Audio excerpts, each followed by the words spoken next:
This story is titled, My Controlling StepMonster Assaulted Our Custody Child. Now she's furious we called the police and excluded her. Hey everyone, I'm a 31-year-old man dealing with what might be the most challenging family situation I've ever faced. For context, my stepmom Olivia, who's 52, has been a controlling presence in our family since she married my dad years ago. She's always proclaimed herself the queen of party planning and has systematically taken over every single family event since joining our family. I never enjoyed these events growing up because she was controlling as hell, getting angry whenever anyone dared to complain about her methods or decisions. The only reason I ever put up with her behavior was for my dad's sake. He always claimed that letting her run things helped her feel included or whatever excuse he could come up with to justify her behavior. My fiancée Rose, 29, and I got engaged in late 2020.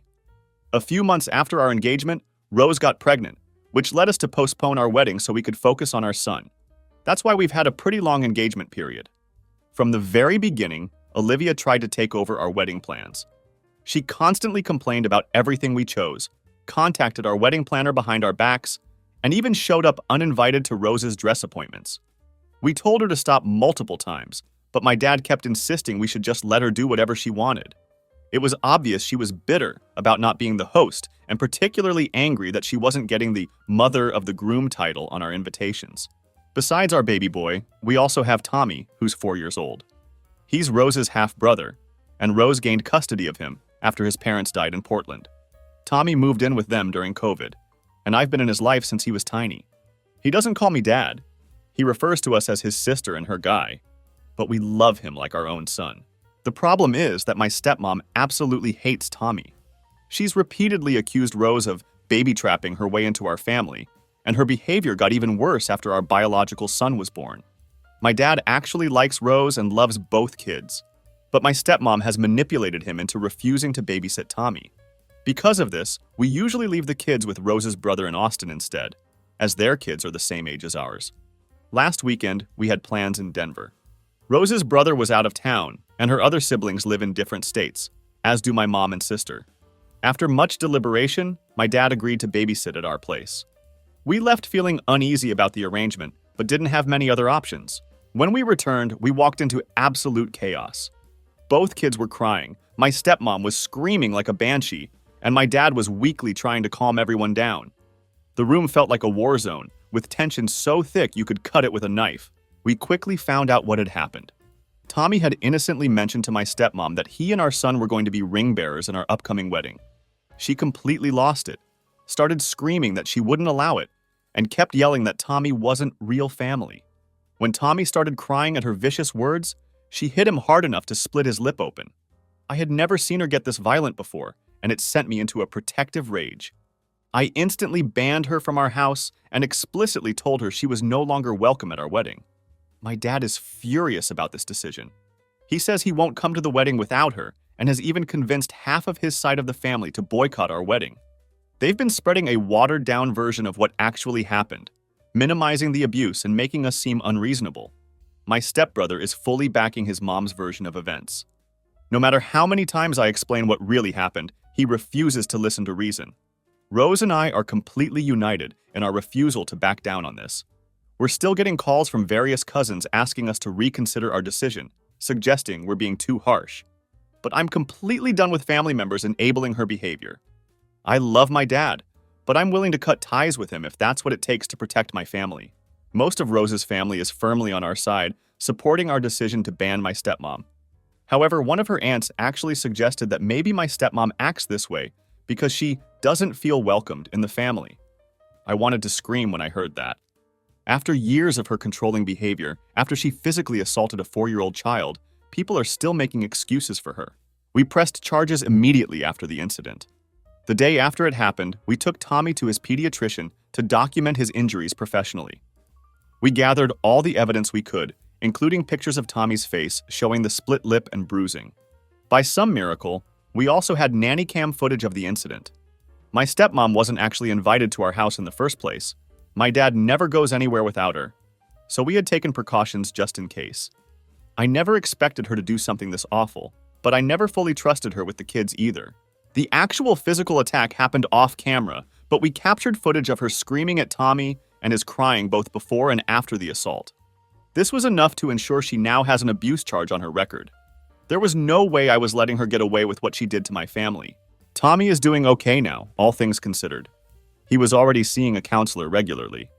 Rose was deeply traumatized when her dad died, and she was worried it would affect Tommy in similar ways, so she had proactively arranged for him to receive treatment. We're continuing that treatment now, with additional sessions to process this new trauma. We're hugging him more than usual and giving him extra attention. He's still upset about what happened, but he's gradually getting better. We've gone completely no contact with both my dad and stepmom since the incident. We haven't spoken to either of them and have no plans to reach out. My sister is handling any necessary communication with them. She's on our side regarding what happened, but she still maintains low contact with our dad. We're adopting Rose's philosophy about dealing with difficult people. Forgive what's genuinely apologized for, but never forget what happened. If they ever truly understand what they did wrong and sincerely apologize, we might consider forgiving them, but we will never forget what they did to our family. For now, they're banned from seeing Tommy, our baby, and any future children we might have. I should mention something important about my extended family. Most of them adore my dad, but aren't particularly fond of my stepmom. She had 2 failed marriages before she got together with my dad. Her first marriage gave her my stepbrother. She actually cheated on her boyfriend to be with my dad, and our family had loved that girlfriend. They've pretty much hated my stepmom from day one because of how she entered our lives. She's been controlling and manipulative since the beginning, always trying to force her way into the family matriarch role. Her favorite move has always been taking over event planning for family gatherings. She loves all the attention and compliments it brings her. This is precisely why I hated parties growing up. She'd make everything about herself, even Christmas celebrations and my sister's and my birthdays. The rest of my extended family has remained mostly neutral about my stepmom over the years. They never really liked her, but they tolerated her for my dad's sake. The situation with Tommy, though, has been markedly different. Most of our relatives didn't get to meet him until after the COVID restrictions eased, when he was already 2 years old. By that point, he had developed into such a bright and lovable kid. Since there are no other small children in our extended family, everyone fell in love with him instantly. He quickly became the center of attention at family gatherings, charming everyone with his personality. I'm pretty sure my stepmom got jealous of the way Tommy was accepted into the family so easily. This was in stark contrast to her own rocky start with our relatives years ago. That's probably why she resents both Tommy and Rose. They were welcomed with open arms while she had to fight for acceptance.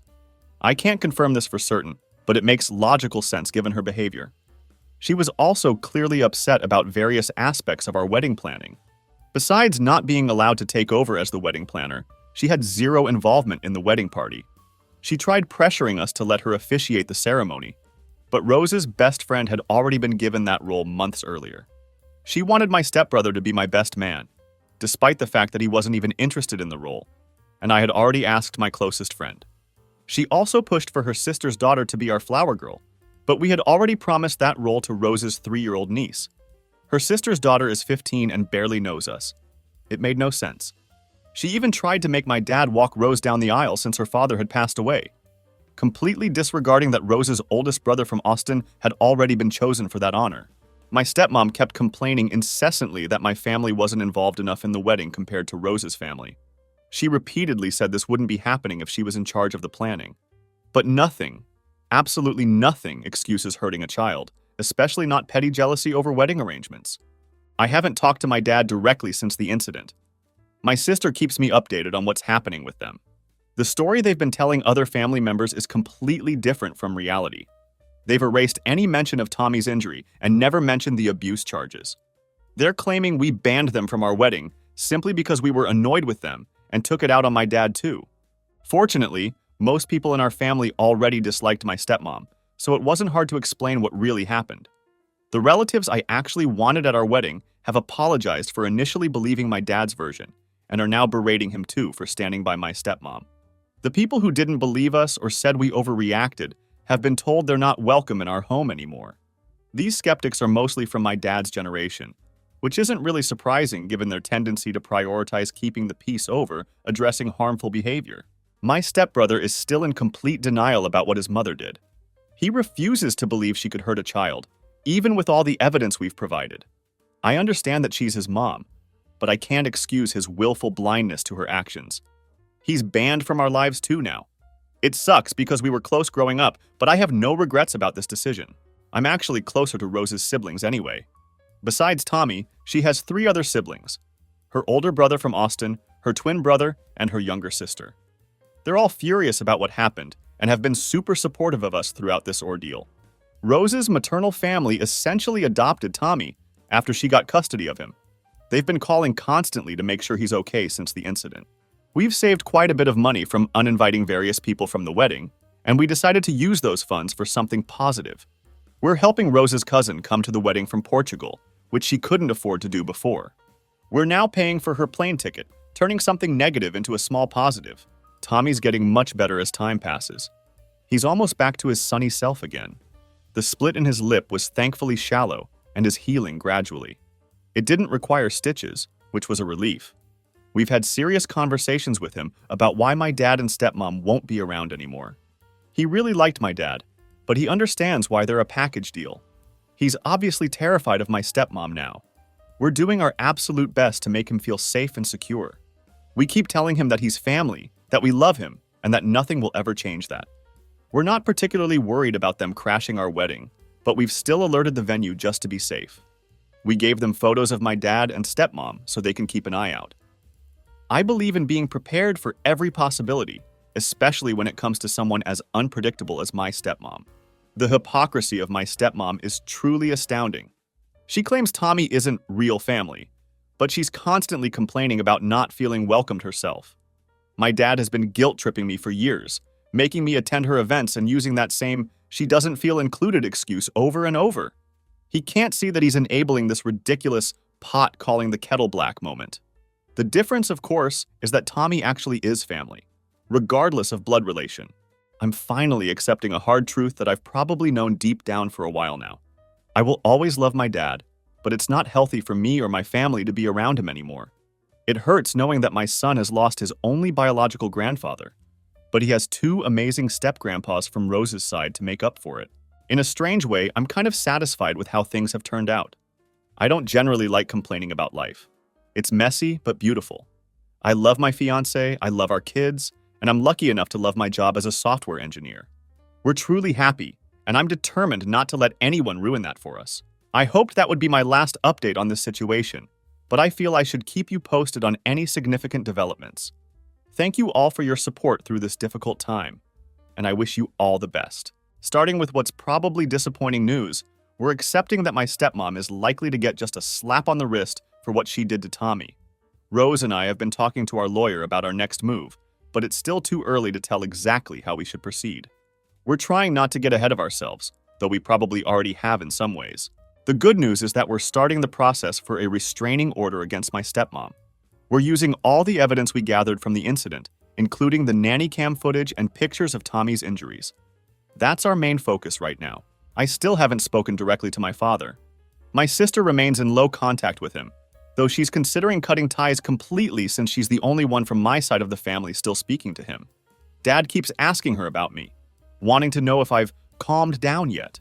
According to her, he's annoyed that half his family won't talk to him, but he still doesn't accept or understand why. I've told my sister that she doesn't need to play messenger between us. I never asked her to take on that role, and it's obviously taking a toll on her. But she insists on maintaining this thin line of communication, saying she'll stop when it feels right to her. There's absolutely no doubt that my stepmom attacked Tommy. He told us what happened the moment we got home, and even my dad confirmed it while trying to defend her actions. That's the only positive thing about how my dad handled the situation. That, and the fact that he gave Tommy an ice pack for his lip.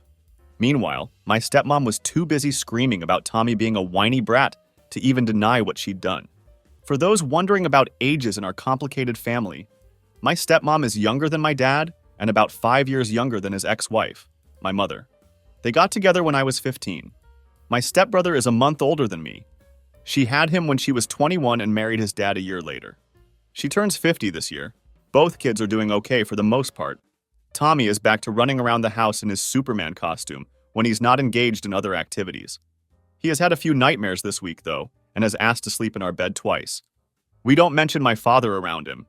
He's still seeing his counselor regularly, Our 14-month-old has learned 2 new words recently, hi and bye. Tommy is trying to teach him to say his name, which is adorable to watch. Rose's sister is coming over soon. She's moving back from college and we're celebrating her 21st birthday later this month. Tommy is incredibly excited to see her, and Rose is looking forward to finally being able to drink with her sister. I can't blame her for wanting that bonding experience. We're all hoping her visit will cheer everyone up after everything we've been through. I'll be honest, I'm not doing great emotionally right now. Neither is Rose. She usually keeps her negative emotions bottled up inside, but she's cried herself to sleep almost every night this week. It absolutely breaks my heart seeing her like that. I can't help feeling that this whole situation is my fault. Part of me knows that I couldn't have predicted my stepmom would do anything like this. It doesn't change the fact, though, that I let my father near our kids unsupervised, knowing full well that she would probably come along too. This is the guiltiest I've ever felt about anything, and I don't think I'll ever fully forgive myself for putting Tommy in that position. Rose has been doing a bit better lately. She's been trying to convince me to see a therapist. I've never really done that before, except for seeing a psychiatrist when I was younger for a different issue. Given everything that's happened, it feels like the right time to give therapy a try. I've received some surprising messages this week from people telling me to forgive my father and stepmom and to re-invite them to our wedding. That's absolutely not happening. I'll never forgive my stepmom for what she did. As for my dad, maybe someday, but it's a huge maybe. I will never understand or forget what he allowed to happen to our family. The wedding is honestly the last thing on our minds right now. We're still not postponing it, though. We considered rescheduling, but the current date is the only one that works for most of our guests. We've set up passwords with all our vendors and given them clear instructions to only communicate with us directly. Rose's family is bigger and closer to each other, which is why they're more involved in our wedding planning. That said, we still have my family participating where possible. My sister is a bridesmaid, 2 of my cousins are groomsmen, and my mom will be walking down the aisle with the wedding party. Going through this difficult situation with Rose has made me understand just how much I truly love her. I couldn't ask for a better partner to start a family with. I have no idea what I'd do without her. Far from tearing us apart, this crisis has actually brought us closer together. I couldn't be more thankful for her strength and support. I probably won't post any more updates until after the wedding unless something major happens. Best wishes to everyone who has been supporting us. Well, I didn't plan on updating before the wedding, but something huge happened that I need to share. I've got good news and bad news. The good news is that we got the restraining order against my stepmom. The bad news is that we had to see both her and my father in court. It was the first time we'd seen them since kicking them out of our house over a month ago. Neither of us was looking forward to it. We left the kids with Rose's brother and sister-in-law so that, at the very least, Tommy wouldn't have to see them again. The hearing went much quicker than we expected. I have to give credit where it's due. My father was smart enough to know they couldn't win this case. We had too much evidence against them. The nanny cam footage, pictures of Tommy's injuries, his medical records, and all the texts and emails my stepmom had sent about the incident. My sister had gathered every piece of written evidence since my stepmom hates phone calls and prefers to put everything in writing, which worked in our favor. They didn't even bring an attorney to the hearing. The judge granted the protection order against my stepmom, prohibiting her from coming within 500 feet of us or our property. We're changing all the locks this week and considering getting new phone numbers too. I felt the safest I have since this whole nightmare began when we left the courthouse. Rose nearly cried with joy in the car. We picked up the kids and went to Chili's with her brother and his family to celebrate this small victory. Hours after we returned home from our celebration, my father called. The restraining order doesn't cover him, so he's still legally allowed to contact us. Rose and the kids were already asleep, so I decided to answer the phone and give him one last chance to make things right. He started with awkward small talk, but I cut him off and told him to get to the point. He asked if the restraining order was really necessary, as though it was some extreme measure we'd taken on a whim. I told him straight up that my stepmom would never come near Rose or our kids again, and I was glad to have legal backing for that decision now. He tried to provide excuses for her behavior, but I shot down every single one. She only hit him once, he said, as if that made it okay. I told him that once was more than enough for me to be done with her. The kids need their grandma, he insisted. I reminded him that she's not their grandma. My mom is. She's my wife. You need to respect her, he said pathetically. I pointed out that she attacked Tommy and disrespected my family in our own house. I don't owe her anything, especially not respect. He then went on a huge rant about family and how my stepmom was a godsend, who had done so much for my sister and me since entering our lives. That's when I lost my patience completely. I listed every single time I could remember her lying, overstepping boundaries, and acting unhinged around me, my family, or my sister. I brought up examples from both my adult life and childhood. I included her attempts to hijack every milestone: our wedding plans, our son's birth, Rose's baby shower, and my sister's college graduation. I mentioned her obsession with creating the illusion of a perfect family. I brought up her disgusting attitude toward Tommy, and added that she had a habit of going through my and my sister's belongings when we were younger. This continued until my sister moved out just 3 months ago. I'm pretty sure she found out about Rose's dress appointments by reading my sister's planner while she wasn't home. Some of these memories were long and complicated to explain, but I made sure my father understood that my stepmom means absolutely nothing to me. He tried to use the "she doesn't feel included" excuse again, but I shut him up fast. I told him he had a chance to protect his grandchildren, and he chose his monster of a wife instead. That alone is enough for me to want nothing to do with him. I hung up without saying goodbye. My sister told me that he called her right after our conversation. She's decided to go no contact with him too. I think we're both finally accepting that our father isn't going to change. It hurts deeply, but he's made his priorities clear, and his children and grandchildren aren't among them. That's all for now. I might share more stories later when they're fresh in my mind, especially about the times I reminded my father of my stepmom's past behavior. That'll take a while to organize, though. Until then, I wish you all the best. I mentioned in my last post that my stepmom tried to hijack our baby shower. This particular story is my sister's favorite to tell because of how it all played out. Rose found out she was pregnant in June 2021. We announced it to our immediate family in August of that year. My stepmom was completely uninterested at first, which wasn't surprising. Her reaction to our announcement was to ask Rose if she was sure the baby was mine. Even my dad yelled at her for that one, which is saying something considering how rarely he stands up to her. She barely acknowledged Rose's pregnancy in the following months. She was much more interested in my stepbrother, who was engaged at the time and would supposedly give her beautiful grandbabies soon. We had no complaints about her lack of interest. We didn't want her involved anyway, and we didn't even have to say it out loud. Planning the baby shower was complicated because both Rose and I were working right up until the holidays. We wanted to be involved in the planning process since this was our first child together. With a due date in February 2022, we decided that early January would be the best time for the shower. We enlisted 2 planners to help us put everything together: my sister Lisa and Rose's best friend Rachel. We're pretty laid-back people in general, so we didn't want a huge, extravagant party or to spend too much money on it. We were already saving for both the baby and our postponed wedding. We decided on a co-ed shower since we wanted all our friends to be included. It had to be indoors because of the January weather, and we settled on a modest guest list of about 25 people plus around a dozen kids. We came up with the idea of a pizza party theme for the shower. Me, Rose, and Tommy had established a tradition of weekly homemade pizza nights since I moved in with them, so we thought it would be a fun and meaningful theme. Rachel found the perfect venue for our vision, and Lisa figured out all the baby shower elements that would work with our pizza theme. Their plans came out awesome. They arranged for a make-your-own pizza station, non-alcoholic drinks, and plain onesies for the kids to decorate. Rachel and Lisa cleverly mixed pizza decorations with baby-themed items and even found pizza-shaped onesies. It seemed like a potentially messy idea, but I was surprised by how well they made it work. We loved their concept, and most of the planning was completed by mid-November. Then, in late November, my stepbrother's fiancée suddenly left him for her ex.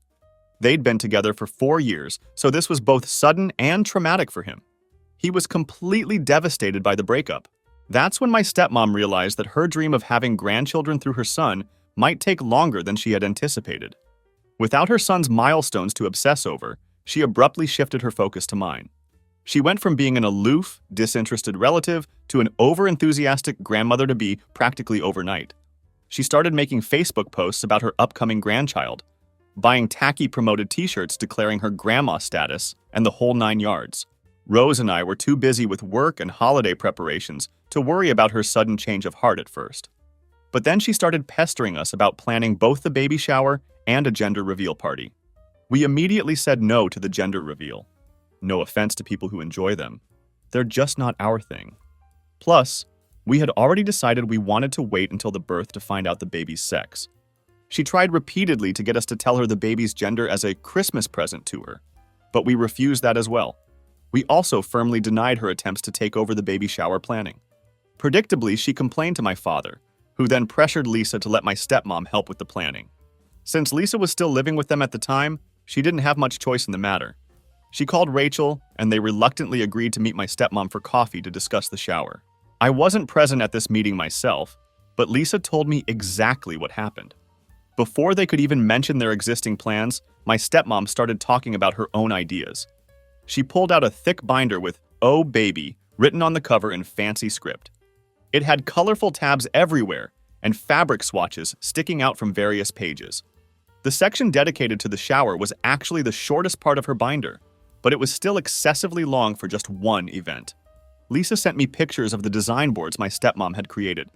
I have to admit, it looked like an Instagram-perfect shower, but it was barely functional for an actual gathering of friends. It was obviously going to be expensive, with elaborate balloon arrangements, oversized teddy bears, giant alphabet blocks, and cringeworthy signs placed all over the venue. She had prioritized aesthetics over comfort, with uncomfortable but fancy-looking chairs, elaborate food ideas, most of which contained soft cheeses that Rose couldn't even eat during pregnancy, and a color scheme consisting of 3 different shades of pink with gold accents. The pink would have been fine if mixed with other colors, but her design looked like Barbie had thrown up all over a Care Bears party. When Rachel mentioned that we didn't even know the baby's gender yet, my stepmom confidently declared that she just knew it was going to be a girl. Spoiler alert, it wasn't. Her vision for the shower was completely incompatible with what we wanted. She insisted on an all-female party with absolutely no kids allowed. She planned for fancy catering services and alcohol everywhere, despite Rose being pregnant and unable to drink. What was even worse, she already had a guest list prepared that consisted almost entirely of her closest friends. Neither of our mothers was even included on it. She had also planned a series of shower games that nobody but her would have wanted to play. The only thing everyone could agree on was that the venue should be indoors. Lisa and Rachel couldn't even show their carefully crafted plans until my stepmom had finished presenting her elaborate vision. When they finally had the chance to speak, they explained that they could maybe incorporate some of her ideas. But the pizza theme was already set. The date was only a month away, and we had already approved their plans. My stepmom tried protesting this decision, but Lisa pointed out that they were being nice to even offer making changes this late in the planning process. When my stepmom called me to try to change their minds, I simply repeated what they had already told her. My dad found out he couldn't attend because of her women-only rule and consequently lost interest in fighting about it. The holidays came, and the subject was temporarily dropped. My stepmom seemed to have made peace with the pizza party concept. Rachel, ever the diplomat, matched some pink decor with blue items and added one huge teddy bear to appease my stepmom's aesthetic preferences. Fast forward to the week before the shower, Rose was almost 8 months pregnant. Everything had been purchased, all guests had RSVP'd, and everything was ready to go. The shower was set for 7 p.m. My stepmom offered to get to the venue early to help prepare for the event. Lisa agreed to this, knowing my stepmom would complain endlessly otherwise. The venue management let them drop off decorations early, and we all promised to arrive by 6 p.m. to help with the final setup. 2 days before the shower, the venue called Rachel with some unexpected news. My stepmom had stopped by and dropped off several large, heavy boxes, which she referred to as a little surprise for us. She had told them she would arrive at 3:30 p.m. on the day of the shower to start setting up. When the venue staff reminded her that we only had the space booked after 4 p.m., she assured them it would be fine. When Rachel mentioned that all our decorations were already at her house, my stepmom nearly had a meltdown on the phone. Rachel immediately called Lisa to check if they had accidentally left anything with my stepmom during their planning process. Lisa, being smart and experienced with my stepmom's manipulative tactics, drove to the venue the next day and asked to see the contents of my stepmom's mysterious boxes. She later told me she wasn't surprised by what she found, but she was still shocked by my stepmom's audacity. The boxes were full of pink, frilly decorations, the exact same items from her original plan that we had explicitly rejected. There were signs, balloons, placemats, and everything else she needed to create her vision. Lisa quickly realized my stepmom's scheme. She intended to get to the venue early, set up her dream shower, and force everyone to party in her pink wonderland whether we liked it or not. Lisa called Rachel to figure out what to do. Neither of them could arrive at the venue at 4 p.m. due to work commitments, so it seemed almost inevitable that my stepmom would get her way. The most obvious solution would have been to simply throw everything away, but Lisa had a better idea. That night, they called me and Rose and asked, "Want to destroy a party in 2 hours?" Lisa went home and invited my stepmom to join her at a salon, making up a story about having coupons that were about to expire. My stepmom happily agreed, planning to go right after she finished setting up the shower at 4 p.m. The next day, my stepmom went to the venue as planned and finished setting up by 5 p.m. She's surprisingly efficient when she's implementing one of her schemes. She left quickly to meet Lisa at the salon as arranged. Once they were together, Lisa texted Rachel that the coast was clear. Me, Rose, and Rachel immediately went to the venue to execute our counterplan. I won't describe my stepmom's setup in detail, but it was so overwhelmingly pink that it almost made Rose physically sick when we first saw it. For the next 2 hours, Lisa skillfully distracted my stepmom at the salon while we took down every single one of her decorations and put up our pizza party stuff instead. We set up all the planned activities, arranged the tables according to our original design, and carefully packed all her pink items back into their boxes.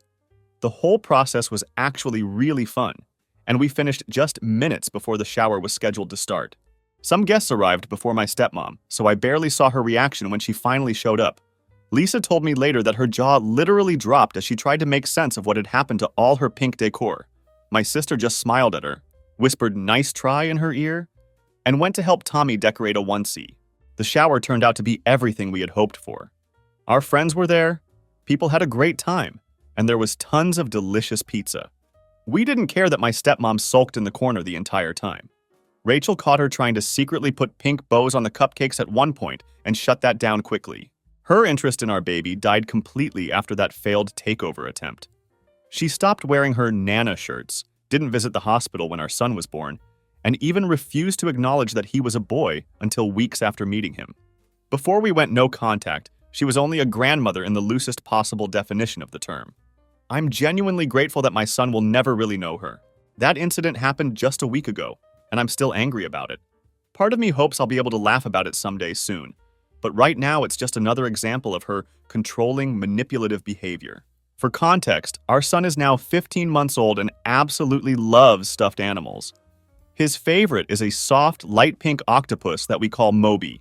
That's the closest he can get to saying octopus at his age. We got it at a bookstore in Germany last July during our vacation.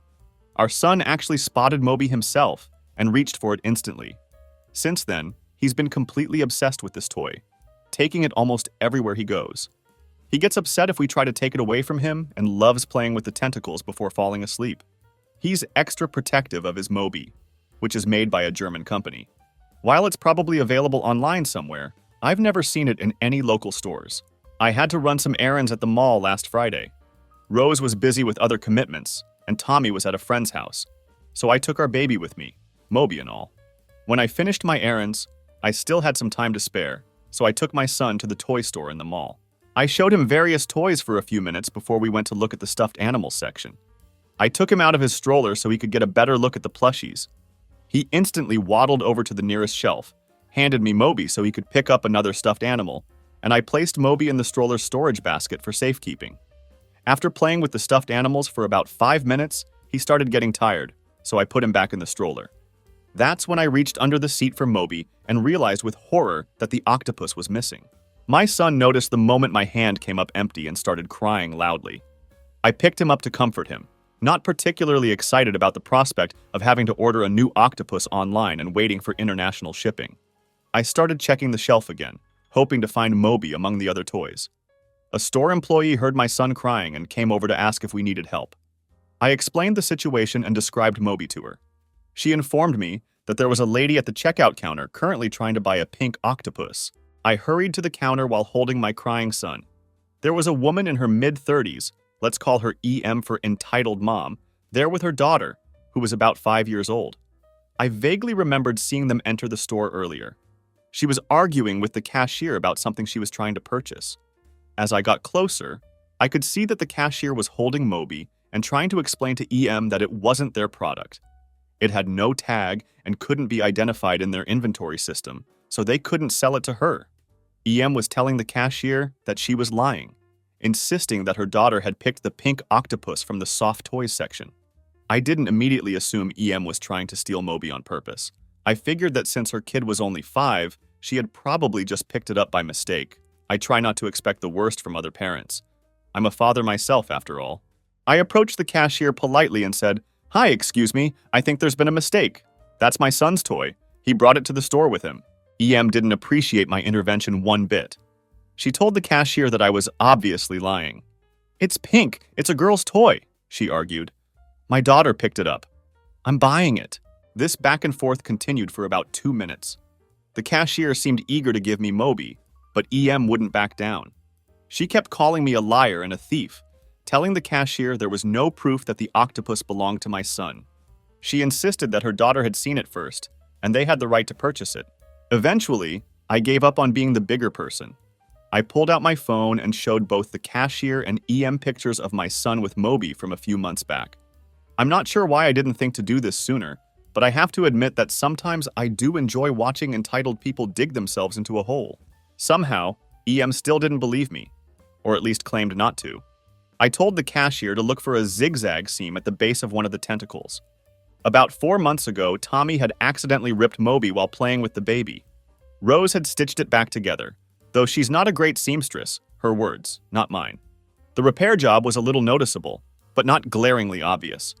Since Moby was in the cashier's hands at that moment, there was no way I could have known about this distinctive seam unless the toy truly belonged to my son. The cashier found the seam exactly where I said it would be and finally handed Moby over to me.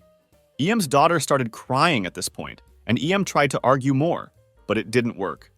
I thanked the cashier, gave the octopus to my still sniffling son, and quickly left the store. I wish I could say that was the end of the encounter, but it wasn't. Not even 2 minutes later, as I was putting my son back in his stroller, I felt someone pull on my shirt. I turned around to find EM's 5-year-old daughter still sobbing. EM was standing about 4 feet away watching. The little girl looked up at me and said, "Mister, I want that plushie. My mommy said you have to give it to me." I know better than to engage directly with a stranger's child, so I took a deep breath, looked at EM, and said firmly, "Ma'am, please stop. I'm not giving it away. Not to you, not to anyone." The kid yelled for her mother, and EM was absolutely fuming at this point. She walked toward me and snapped, "What kind of monster are you? How dare you talk to my daughter like that?" I tried to remain calm and replied, "This is my son's favorite toy. Your daughter might have picked it up by mistake, but that doesn't make you entitled to it." EM continued to insist, "That's a girl's toy. Your son is a boy. He probably hates it. So get back in the store, get him a boy's toy, and give my daughter that octopus." After about a minute of her calling me a bad father, while I mostly ignored her, EM tried to shove her hand into the stroller to grab the toy directly from my son's hands. I acted quickly, sticking my arm out to block her, and told her in no uncertain terms that if she so much as looked at my son again, I would be calling security immediately. EM looked like I'd slapped her. I think she finally got the message. She huffed indignantly, grabbed her daughter's arm, and walked away. Or rather, practically ran to the parking lot. I followed at a distance, though the stroller slowed me down considerably. When I got home, I told Rose what had happened. She was understandably upset about the encounter. We managed to make a few jokes about EM's ridiculous behavior to lighten the mood. The important thing was that our son got Moby back unharmed, and he's thankfully too young to remember this incident. I sincerely hope EM's daughter got some other stuffed animal to replace the one she couldn't have. I'd be extra glad if it was an expensive one. Sorry about the length of that story, but I had to share it. Here's another experience that sheds some light on my stepmom's character. This story happened back in 2009 when I was 15 and my sister was 11. I don't remember all the details clearly, so I had to call my mom to fill in some gaps. She helped a little bit with recalling the specifics. My parents got divorced when I was 10 years old. My mom received primary custody, but I still stayed with my dad about 3 days a week, sometimes more. They took turns with holidays. We'd spend them with one parent one year and with the other parent the next year. In March 2009, my dad and his girlfriend Diana broke up after he confessed to cheating on her with a woman who later became my stepmom. Years later, I found out that the affair had been going on for almost 2 years before he finally told Diana the truth. He officially introduced my stepmom to us in May of that year. On my birthday, actually. They almost immediately announced their engagement. From that moment on, she started trying to force us all to be one big, happy, blended family. This usually meant forcing my sister and me to do everything that either she or my stepbrother wanted, while pretending that our mom wasn't even in the picture. My stepmom and dad started pushing to have us stay with them more often than my parents had previously agreed to in their custody arrangement. My mom, thankfully, wouldn't budge on this issue. As November rolled around, my stepmom started talking about a ski resort hotel. I don't remember which one specifically, it was 14 years ago, but it was about a 3-hour car drive from our house. It was clearly a resort that catered more to couples, young children, or elderly travelers. Neither my sister nor I wanted to go there. Before we could even express our lack of interest, my stepmom asked when we would be done with school, so she could book a 2-week trip during our winter break.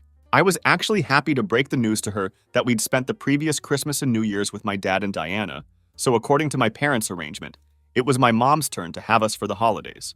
My dad and stepmom called my mom dozens of times, trying to convince her to let them take us on this trip. They insisted that my stepmom was excited to spend Christmas with us and argued that the previous year didn't count because we had spent it with Diana. My mom firmly said no, explaining that she had already made plans for us. The subject seemed to be dropped for a few weeks. Then, on the last day of school before winter break, my stepmom picked up my sister and me from our schools. That part was fine.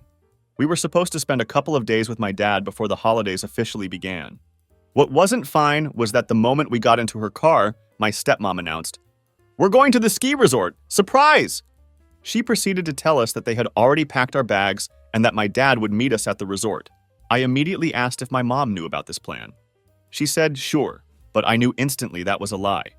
I didn't believe her either when she claimed it would only be for a couple of days and that we would be back before Christmas.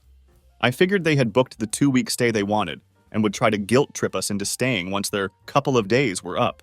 I was terrified, and I could see that my sister was even more scared than I was. I didn't have a cell phone. My mom thought I was still too young for one, and I didn't trust my stepmom at all. I told my stepmom firmly that we didn't want to go. She replied with a casual, "Fine, let's just pick up your stepbrother from school first." So we drove to pick him up.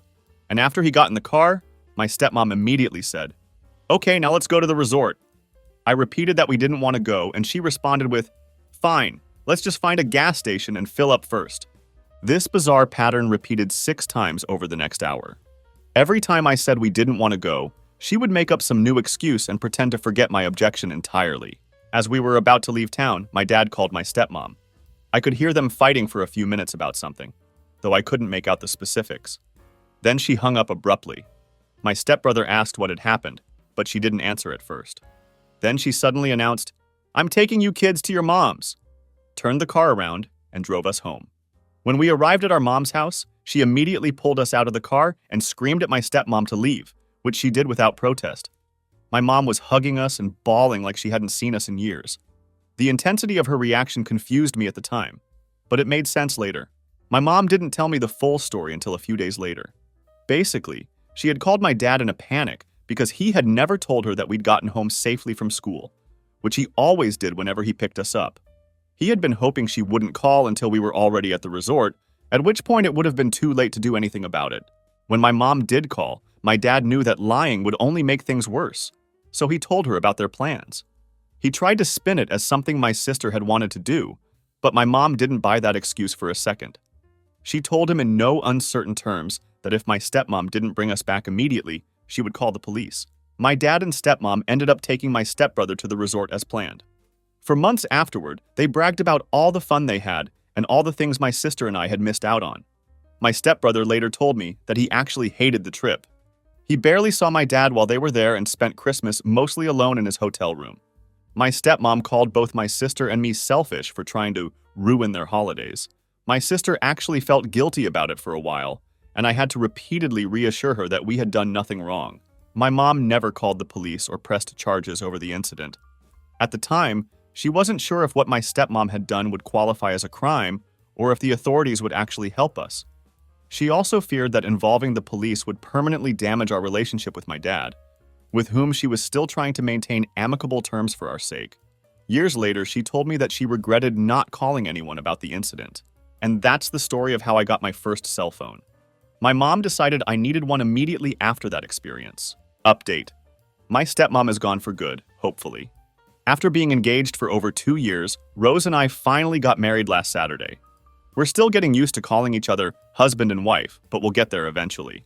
The wedding was absolutely awesome. The kids had a great time.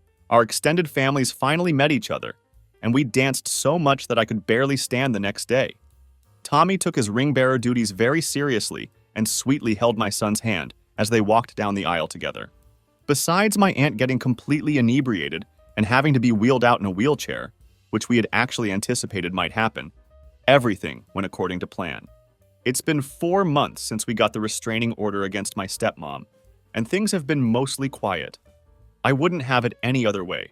Though completely quiet would be even better, but you can't always get what you want in life. I was never really worried about my stepmom showing up at the wedding, especially after we secured the restraining order. It would have been literally illegal for her to come anywhere near us, and we made it very clear that if she tried, we would call the police immediately. Friends still warned us to take additional safety measures, most of which I implemented just to be cautious. As expected, my stepmom didn't show up at all. I'm a strong believer that any money spent on security is well spent, so I have no regrets about the precautions we took. My stepbrother and I exchanged happy birthday wishes on our respective birthdays, and he also texted Rose on hers back in June. That's been the only contact we've had these past few months. He knows the door is still open if he wants to apologize for his role in enabling his mother's behavior. My dad has given up trying to reach me directly. We haven't spoken since April. For some reason, he's still attempting to talk to my sister, but she's been ignoring him completely. A few days after she went no contact with him, they had a huge fight over the phone about my stepmom's treatment of us over the years. Insults were thrown and sore subjects were brought up. Most importantly, my dad took my stepmom's side on almost everything. My sister called me crying afterward. I wanted to call him and yell at him myself, but she specifically asked me not to intervene. She's doing okay now. She hasn't blocked his number, but she doesn't take his calls or answer his texts. He's only sent 3 messages since their fight. A weak apology, 1 message on my birthday back in May, and a long, angry rant after neither of us wished him a happy Father's Day. After all, despite our differences, he's still our father. He's not wrong about that fact. I love my father and always will, but I simply can't be around him anymore. While I've closed the door on our relationship, I'm not locking it permanently just yet. He knows what he needs to do if he wants his family back. I don't think he'll actually do it, but if there's even a slight chance he might, I'll consider opening the door an inch or two. This approach is actually Rose's suggestion. I'm a lot less optimistic than she is, but maybe it's important to hold on to some hope. She hasn't forgiven him, though, or my stepmom. Rose has always been very protective of Tommy, so it's no surprise that this disaster shook her to her core. Part of me was afraid she'd blame me for what happened, but she called me a dumbass when I told her that fear. I've been in therapy for a few months now, and it's helped a lot more than I thought it would. I've come to realize that my stepmom's behavior around me growing up was actually much worse than I always thought it was. It feels great to finally get those feelings off my chest after all these years. Right now, I'm more than happy with where my life is. I just married the most amazing woman ever, and I have the family I've always dreamed of. None of us is perfect, but I never thought life would be this good to me. I've stuck around Reddit a lot more than I expected to when I first posted. I can sleep peacefully now, and I think it's safe to say this will be my last update on this situation. Thank you all for your kindness and advice these past few months. I could never have expected the level of support I got from you guys. I can't describe how helpful it was. Seriously, thank you all. Edit. I updated too soon. I didn't want to write another full post, so I'll just add this here. My stepbrother called me earlier today. Apparently he had a serious fight with my stepmom and wants to meet up. I agreed as long as it's just the two of us. We're meeting for coffee on Wednesday. I have no idea what to expect, but even if he apologizes, I need to know that he truly understands how and why he let us down. Edit 2. We rescheduled our meetup. Rose and I are leaving for our honeymoon on Friday, and I decided that no matter the outcome of my conversation with my stepbrother, I didn't want to spend our whole trip thinking about it. He understood my reasoning, and we're going to talk when I get back. I've been away from Reddit for a few months due to some intense work commitments. A lot of people have been messaging me asking about what happened with my stepbrother, so I wanted to give a small update. I've been busy and tired lately, so I might miss some details. Feel free to ask anything if you want more information. I first met with my stepbrother for coffee back in August. He told me that he'd had a serious fight with his mom, and the topic of our restraining order had come up.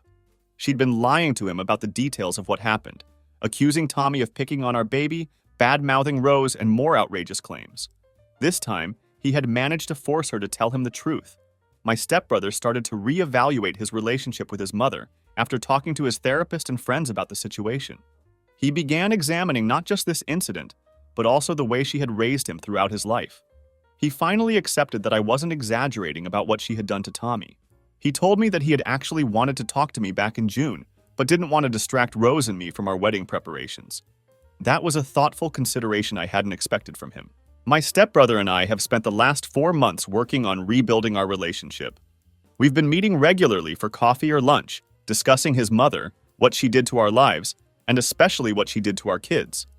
It's been a healing process for both of us. Rose started joining us for these meetings in October, which was a big step forward. The kids saw him again for the first time just 2 weeks ago.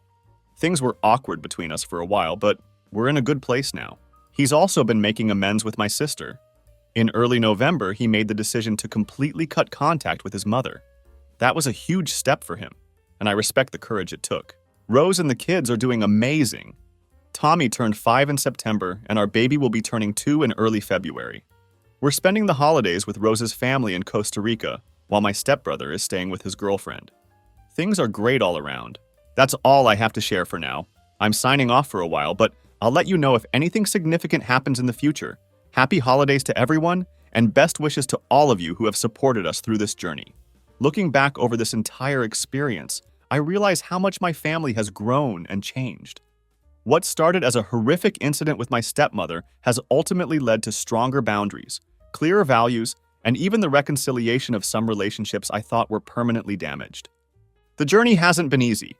There were times when I questioned whether I was doing the right thing, especially when it meant potentially cutting my father out of our lives. But some lines simply cannot be crossed, and the physical abuse of a child is one of them.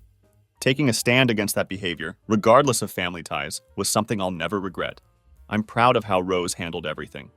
Her strength and compassion throughout this ordeal only reinforced what I already knew, that I married an incredible woman. Together, we protected our family and created a safer, healthier environment for our children. Tommy has shown remarkable resilience. From losing his parents to finding a new family with us, and then dealing with this traumatic incident, he's faced more challenges in his short life than many adults. Yet he continues to be this bright, loving child who brings so much joy to our home. As for my stepbrother, I never expected our relationship to survive this crisis, let alone grow stronger. His willingness to confront the truth about his mother and make difficult choices speaks volumes about his character. I'm grateful to have him back in our lives. My father's choices remain his own. The door remains cracked open, but I've accepted that he may never walk through it. That's a reality I've made peace with. If there's one thing I've learned from all of this, it's that family isn't just about blood relations or legal ties. It's about the people who stand by you, who protect you, who put your well-being above their own comfort. By that definition, we have a wonderful, albeit unconventional, family. Thank you all for following our story and for your support along the way. This chapter of our lives is closing, but I'm looking forward to writing new ones, hopefully with much less drama and many more happy memories.